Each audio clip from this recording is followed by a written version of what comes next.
डिसॉक्सिन के बारे में खाली एक बात कर ले थोड़ी सी, तो आगे जाके प्रॉब्लम नहीं होगी। चलो अभी the another drug is a digoxin, उसका कार्डियक के साथ संबंध है, तो cardiovascular drug, as a cardiovascular drug हम उसको ट्रीट करेंगे।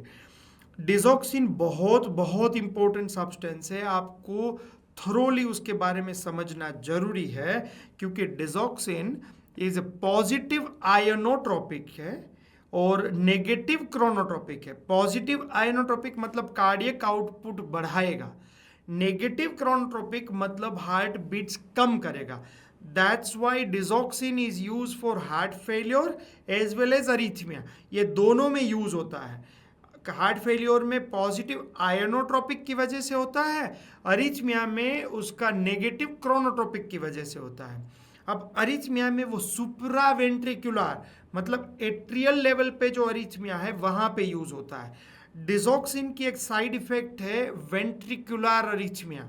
ये एग्जाम में बहुत बार क्वेश्चन पूछा जा चुका है कि which kind of arrhythmia are associated with digoxin, ये समझना जरूरी है।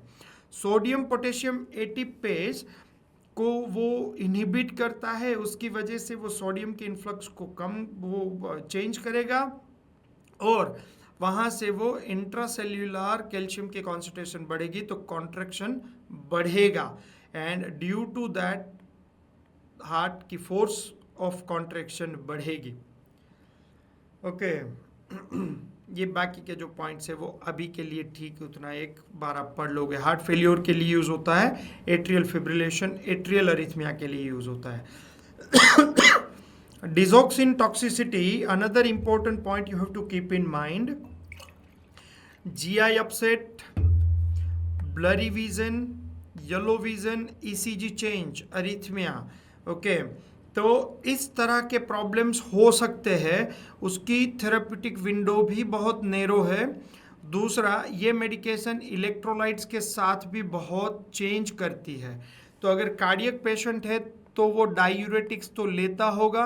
अगर डायूरेटिक्स लेता है तो वो सोडियम पोटेशियम कैल्शियम की कॉन्सेंट्रेशन को चेंज करेगा, तो इसकी साथ में डिसॉक्सिन का स्ट्रॉन्ग कोरिलेशनशिप है।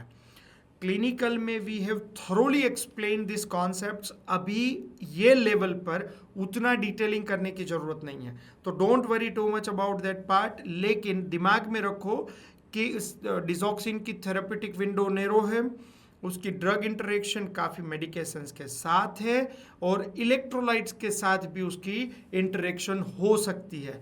मतलब इलेक्ट्रोलाइट का जो स्टेटस है that is also determine the digoxin over activity और under activity, so that relationship is also very important. I give you the clue and hint about how you have to remember that point. Okay, digoxin exaggerated by hypokalaemia, अगर potassium की concentration कम हुई तो डिसॉक्सिन बहुत ज़्यादा action दे देगा। ये point हमें किस तरह से याद रखना है, सिंपल सी बात है, आप कैसे याद रखोगे? डिसॉक्सिन हार्ट को गर्म करता है, डिसॉक्सिन हार्ट को गर्म करता है, दैट मीन्स वो उसको कॉन्ट्रैक्ट करता है। पोटेशियम हार्ट को ठंडा रखता है, कैल्शियम हार्ट को गर्म करता है। ओके, तो अब आप गर्म ठंडा याद रखो, ज़्यादा ठंडा हो गया है, पोटेशियम का लेवल बढ़ा तो क्या होगा? ओके, पोटेशियम का लेवल बढ़ा मतलब हाइपरकैलेमिया है, तो डिसॉक्सिन की इफेक्ट कैसी होगी? बहुत ठंडा हो गया हार्ट, तो गर्म करने के लिए ज़्यादा डोज चाहिए, तो वो सिचुएशन में डिसॉक्सिन की इफेक्ट कम हो जाएगी। तो hyperkalaemia is decrease the effectiveness of डिसॉक्सिन।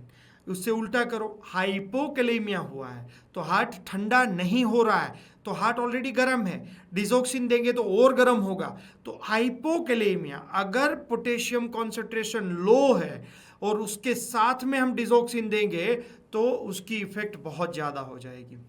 तो ये ठंडा गर्म वाला कॉन्सेप्ट याद कर लीजिए।